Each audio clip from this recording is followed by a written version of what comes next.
Ngayong taong ito, nagwakas ang pagtatalaga ng 16 na taong gulang na si Nika. Ang dahilan, nagkalaman ang kanyang sinapupunan matapos ireklamo ang ama ng kanyang anak. Kamusta na kaya ang mag-ina?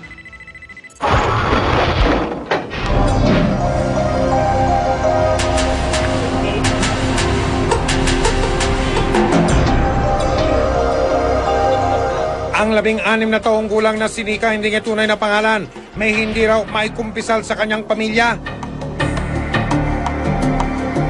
Parang malaking tiyan niya. Nagulat ka, ba't ka kung malaki tiyan mo? Ayun, sabi niya, buntis nga raw siya. Hindi naman ho namin pinapansin dahil wala naman lumiligaw. Wala namang nagpupunta doon, wala naman ho kaming alam. Buntis na pala ang dalagita. Hindi nagtagal umamin si Nika. Pari daw ang ama ng kanyang dinadala. Ang pari ang nakuhang magmisa sa bagong bahay ng lola ni Nika. Doon nagsimula ang kwento ni Father at ng dalagita.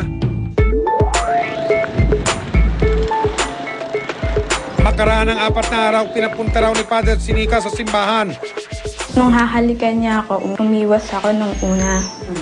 Then, niyakap niya uli ako. Tapos, inulit niya po uli. Sabi, handa ka na ba talaga? Sabi, umuuli ako. Tapos, doon na po ako bumigay. Ang relasyon ni Nika kay Father bandang uli ay nagbunga. Sabi niya, ano ba gusto mo? Ipalaglag pa natin yan. Sabi ko, opo. Binigyan niya po ako ng gamot. Sinabi niya po sa akin kung paano ko iinom yung gamot na yun. Dinugo po ako ng kalahating araw.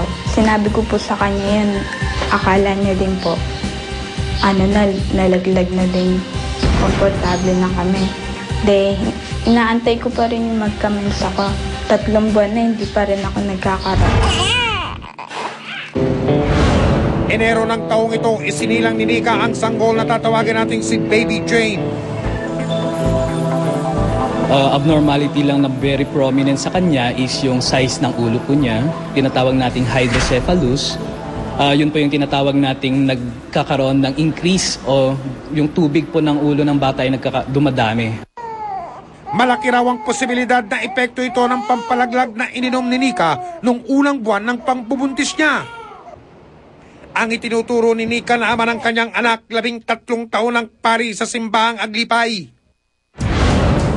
Sa talaan ng National Statistics Office o NSO, kasal na pala si Father at may 3 anak na siya.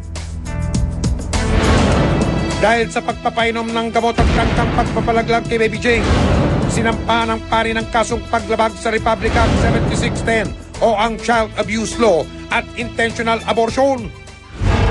Hindi humarap ang pastor sa mga pagdinig sa piskalya, kaya inilabas na ang warrant of arrest o mandamiento de arresto laban sa kanya. May order of arrest tayo. Ano ito? Child abuse ito. Yan ang basis natin para sa arrest niya.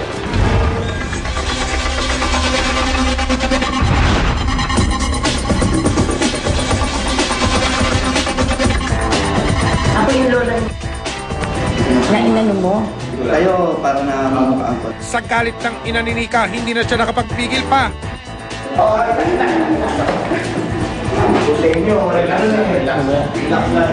Kakalat po natin siya. Siya po ay suspect pa lang naman.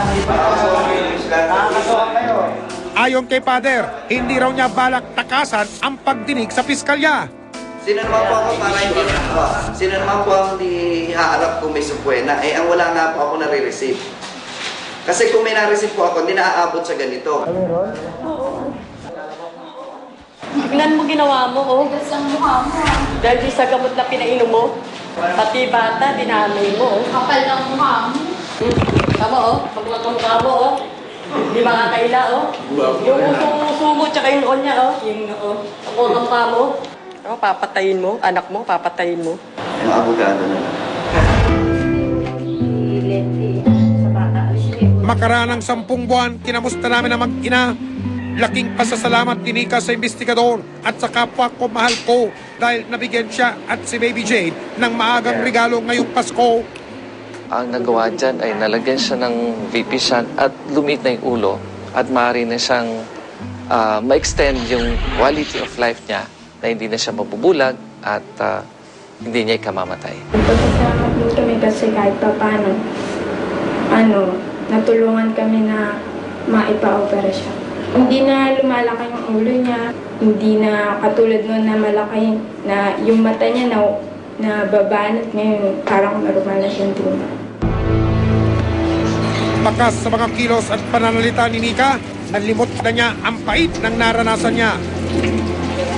Kasi nandito yung mga tita ko yung kahit pa paano papasayo niya. Patuloy ang pagdinig sa kasong isinampa ng pamilya ni Nika laban sa pare. Papasalamat din kami kasi kahit pa paano umusad yung kaso niya. Pero nitong nakaraang buwan ng Oktubre na tuklasan, may infeksyon sa ulo si Baby Jane. Kailangan ng 6 weeks na antibiotic. Pag hindi daw nadala sa antibiotic, papalitan yung tubo niya. Hindi may kakailang sa pangtustos pa lamang sa gatas ni Baby Jane, hirap na si Nika at ang kanyang pamilya. Kaya lalong hirap silang maibigay ang pangangailangang medikal ng bata. Gustuhin man ni Nika na makapag-aral sa koleyo, sa ngayon nananatili itong isang pangarap. Hiling na lang niya ngayong Pasko, hindi para sa sarili niya, kundi para sa kanyang anak. Tulungan na makasurvive. Nahihirapan kasi nakikita namin yung nahihirapan siya.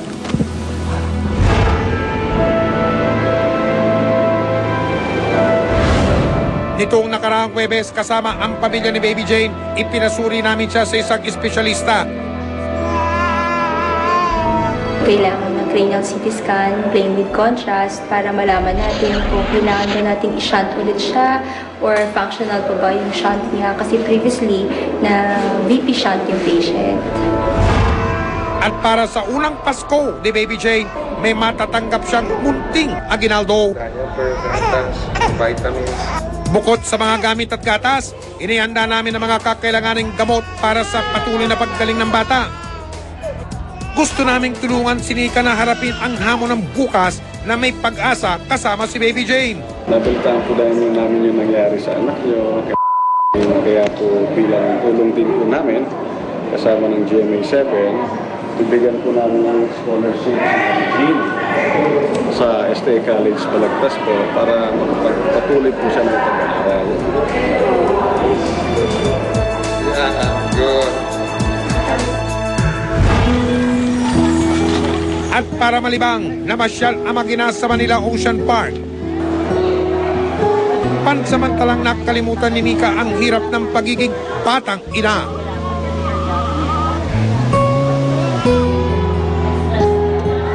Hangad namin para sa kanilang kasiyahan at tatag ng loob para malagpasan ang pagsubok ng buhay. Nang sa gayon, ang mga pait ng luha mapalitan ng ngiti at tuwa. Susunod! Kaya anak ko, ito na bibinigan ka